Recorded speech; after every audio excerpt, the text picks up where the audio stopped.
সায়নী আবারও হাজির হয়ে গেছি দৈনিক ড্রিবেলের একটা নতুন পর্ব নিয়ে। আজকের পর্বে আপনাদেরকে স্বাগত জানাই। শুরু করব আজকের পর্ব, তার আগে চোখ রাখবো শ্রী বালাজি নিবেদিত আজকের হেডলাইন্স ফুটবল এক নজরে। Introducing Sri Balaji's highly acclaimed home away from home concept, Panthanivas, situated in Bolpur, amidst the land of Kabiguru Rabindranath Tagore, and with another one under construction in Duas. We are expanding our presence to Digha, Puri, and Ratchak. We are pleased to present luxury apartments and bungalows at an introductory offer price. In Bolpur, prices start from 21 lakhs onwards, while in Duas, prices start from 15 lakhs onwards. Sri Balaji, build with trust.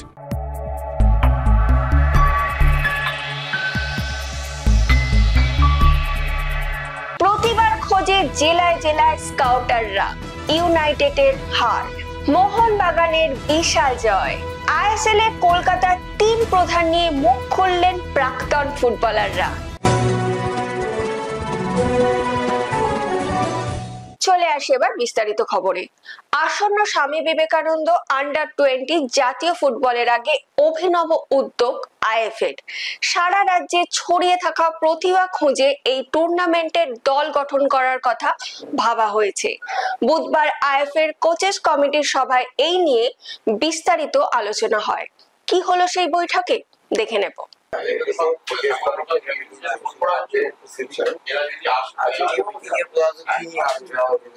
মূলত যে Swami Vivekananda cup, যেটা আমাদের April মাসে, যেটা AIFF এর programme, তাতে আমাদের Bengal team সিলেকশনের জন্য যেটা আমাদের পরিকল্পনা হচ্ছে যে অল ওভার ওয়েস্ট বেঙ্গলে কতগুলো ভেন্যুতে আমরা জেলাগুলোকে ডেকে দিচ্ছি এবং কোচ সেখানে যাচ্ছেন, স্কাউটার সেখানে যাচ্ছেন, সেখানে গিয়ে আগে টিম সিলেকশন করে প্রাথমিকভাবে করে নেওয়া এবং পরিশেষে কলকাতায় একটা সিলেকশন করে নেওয়া, তারপরে সমস্ত প্লেয়ারগুলোকে নিয়ে আলটিমেটলি বেঙ্গল টিমটাকে গঠন করা, যাতে সমস্ত বেঙ্গলের রিপ্রেজেন্টেশনটা থাকে।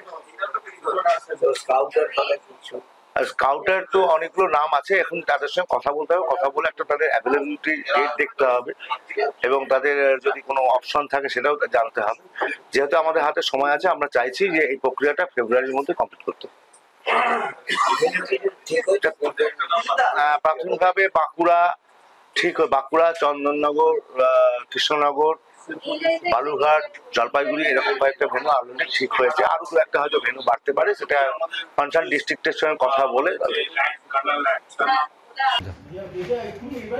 আজকে কোচেস কমিটির একটা মিটিং ছিল, তো সেখানে এক্স্যাক্টলি কী নিয়ে আলোচনা হয়েছে? মেনলি আমাদের আজকে যে আলোচনাটা হলো একটা বিশদভাবে যে লং টার্ম প্ল্যানিং যেটা করছে, যেহেতু আমাদের 20 এপ্রিল মাসে আমাদের খেলা রয়েছে, এখন থেকেই শুরু করা হচ্ছে। অলরেডি আমাদের যে এজেন্ডা পেশ করা হয়েছে তার মধ্যে বিভিন্ন জেলার যারা সদস্য তাদের বলা হয়েছে, সেক্রেটারিদের বলা হয়েছে, তারা অলরেডি তাদের প্লেয়ার সিলেকশন করে খানিকটা রেখেছেন এবং এবারে আমাদের এই স্কাউটরা সেই সব জায়গায় যাবে। আমরা 4-5টা ঝাড়গ্রাম, বাঁকুড়া, বিভিন্ন দিন একটা ইউনিটে এনে আমরা তাদের সিলেকশন করব। এটা একটা মানে দারুণ ভালো দিক যে আমরা সময় পাচ্ছি এবং অনেক প্লেয়ারদের আমরা বাছার সুযোগ পাবো এবং সবচেয়ে বড় যে সমস্ত আমাদের এক্স কোচেসরা, প্লেয়ার্সরা তারা এগিয়ে এসছেন যে তারা ভলেন্টারি সার্ভিস দেওয়ার জন্য। আমার মনে হয় যে আজকে মিটিংটা একটা দারুণভাবে আলোচনা হয়েছে।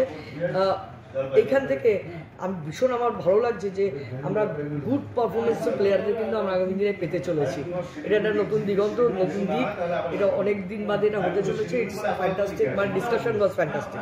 কোচেস কমিটির আলোচনা হয়নি, জাস্ট কোচ এখনো আমাদের সিলেকশন প্রসেস এখনো শুরু হয়নি, মানে কে কোচ হবে। বাস কোচের আগে কি করে আমরা কিছু প্লেয়ারদের বিভিন্ন ডিস্ট্রিক্ট থেকে তুলে আনতে পারি, যে মানে ট্রায়ালে, সেটার একটা প্রসেস শুরু হয়েছে। সেটা হয়তো আগামী উইকে হয়তো সেটা ফাইনালাইজ হবে। কোচেস নিয়ে এখনো কোনো ডিসিশন হয়নি। আই লিগ 2-তে ঘরের মাঠে এফসি বেঙ্গালুরু ইউনাইটেডের বিরুদ্ধে 1-2 গোলে হেরে গেল ইউনাইটেড স্পোর্টস ক্লাব।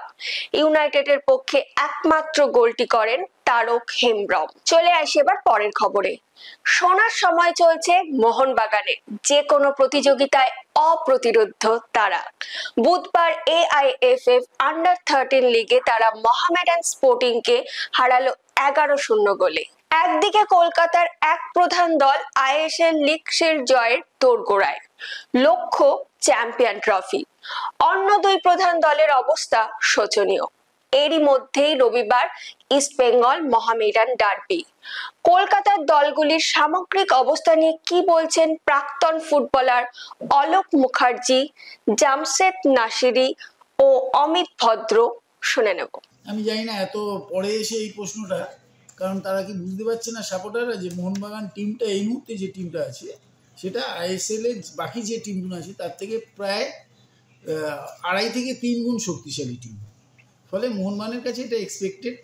এরকম যদি ধারা চলতে থাকে, মোহনবাগান এখনও আর কি যতদিন না অন্যান্য আইএসএল এর বাকি 12-13টা টিম যতগুলো আছে তারা যদি ওই লেভেলে, ওই বাজেটের লেভেলে পৌঁছতে পারে, তাহলে আইএসএল এই রেজাল্ট কন্টিনিউ করবে। হ্যাঁ, কারণ মোহনবাগানের তোমরা জানি না লক্ষ্য করেছিলে কিনা, মোহনবাগানের ফুটবল সেক্রেটারি বা আমাদের সত্যজিৎ চ্যাটার্জি একদিন একটা কথা বলেছিল যে মোহনবাগান যে টিমটা আছে তারা যদি কোনো ম্যাচ ড্র করে সেটা বুঝতে হবে সেদিন মোহনবাগান বাজি খেলেছে। অ্যাভারেজ খেলা হচ্ছে অ্যাটলিস্ট 2 গোলে জেতা, ঠিক বোধহয় এই কথাটাই বলেছিল, 2-3 গোল এরকম বলেছিল। ফলে এটা এক্সপেক্টেড। ফলে এখানে ডার্বি হোক আর যাই হোক, এই মুহূর্তে ইস্টবেঙ্গল একটা খুব বাজে জায়গায় ছিল। একটা কোচ এসেছিল, অনেক আশা জাগিয়ে এসেছিল, চেষ্টাও করেছে, কিছু জায়গায় ওদের লাক ফ্যাক্টর কাজ করেনি। করলে হয়তো প্রথম 6-এ থাকতে পারতো, কিন্তু চ্যাম্পিয়নের তো দাবিদার হতো না, ফার্স্ট 6-এ থাকতো, মানে এক্সিস্টেন্সের ব্যাপার থাকছে। মোহামেডানের ক্ষেত্রে দেখতে পারো যে মোহামেডান জায়গাটায় পৌঁছতেই পারলো না। মোহামেডান চেষ্টার তো ত্রুটি রাখছে না, কিন্তু চেষ্টারও তো একটা প্রসেস আছে। চেষ্টা কাকে দিয়ে করাচ্ছি, কোন লেভেলে করাচ্ছি, তাদের কোয়ালিটির একটা তফাৎ আছে।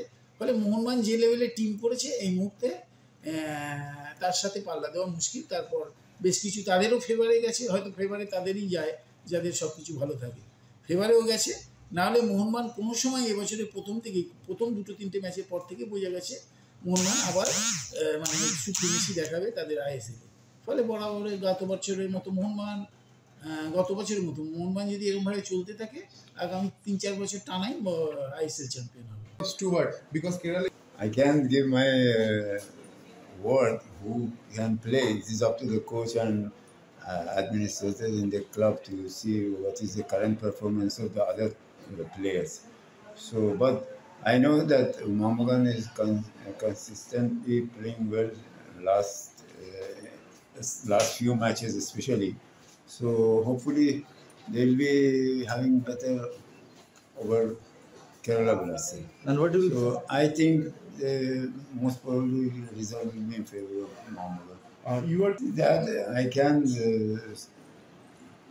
elaborate about that, but I know the coach has got other players who are currently performing well, whether it is Indian or foreigner. He will replace. He has got replacement options. So, and then there, as I said, played very constantly well. So I don't think they will have any obstruction on that. It is a question of prestige and like what they say. What is the point about what you can call it, say, performance, current performance of the teams. So both are playing good, but recently East Bengal is doing very well, and Mohammedan maybe they have little bit lack of finishing in up front, but they play good. Only their problem is the attacking third. So that if they can look after it, there will be maybe some changes in the result. But right now, consistently, East Bengal also is playing well in different positions. So match it is, from my point of view, if East Bengal has got a little bit of percentage in scoring ability compared to Mohammedan. So if they can take advantage of that, I think it will be maybe result in favor of East Bengal. Actually সল্টলেকে খেলা তো, সুতরাং উভয় পক্ষ public, East Bengal public কতটা যাবে জানি না। ইস্টবেঙ্গল পাবলিক তো হতাশ হয়ে গেছে, যে ভেবেছিল সুপার 6-এ যাবে, কিন্তু আগের ম্যাচটা হেরে একদম পুরো জল ঢেলে দিয়েছে। সুতরাং আমার মনে হয় এই ম্যাচটা ইস্টবেঙ্গল মানে নিজেদের সম্মানার্থে ইস্টবেঙ্গল এই ম্যাচটা জেতার চেষ্টা করবে। তো তো মোহামেডানের এখন যা অবস্থা তাতে মোহামেডান কতটা ফাইট করতে পারবে আমি জানি না, কিন্তু ইস্টবেঙ্গলে জেতার চান্সই বেশি আছে। সে এই ছেলেটাকে তো এখনই বলা যাবে না, দেখে হাইট ভালো আছে, চেহারাটাও ভালো ফিট আছে, যে মেসি ভালো কোয়ালিটির প্লেয়ার, আগের ম্যাচে অত হয়তো খেলতে পারেনি, কিন্তু যেসব ফরেনার এনেছে তা অনুযায়ী আমার মনে হয় এই লাস্ট দুটো যে ফরেনার এসছে মেসি এবং সেলিস, এরা অনেক বেটার ফরেনার একটা টিমকে বদলে দিতে পারে, সেটা ইস্টবেঙ্গল অনেকটাই মার খেয়ে গেছে। তারপর আনোয়ারও তো পেয়েছে, আনোয়ার আশা করে এনেছিল, ওর সার্ভিসও তো সেইভাবে সবচেয়ে ক্ষতি হয়ে গেছে তালাল চলে যাওয়া, মাদি তালাল চলে যাওয়া খুবই ক্ষতি হয়ে গেছে। লড়াই হবে, তার কারণ হলো এখানে দুজনেরই সম্মান বাঁচানোর লড়াই আছে, ইস্টবেঙ্গল এবং মোহামেডান। নিজেদের মাঠে খেলা, নিজেদের দর্শক, নিজেদের মাঠ সব কিছুই রয়েছে, সুতরাং মোহামেডানও চেষ্টা করবে এই ম্যাচটাকে ধরে রাখার। জিতবে কিনা, কে জিতবে বলা মুশকিল, কিন্তু ইস্টবেঙ্গলের যেভাবে খেলছে, যদি ডিফেন্স দুটো সাইড ব্যাক ঠিক করে খেলতে পারে, ইস্টবেঙ্গল কিন্তু বেটার টিম আছে। এখন সময় হয়ে গেছে একটা বিরতি নিয়ে ফিরে আসছি, আপনারা কিন্তু সঙ্গে থাকুন।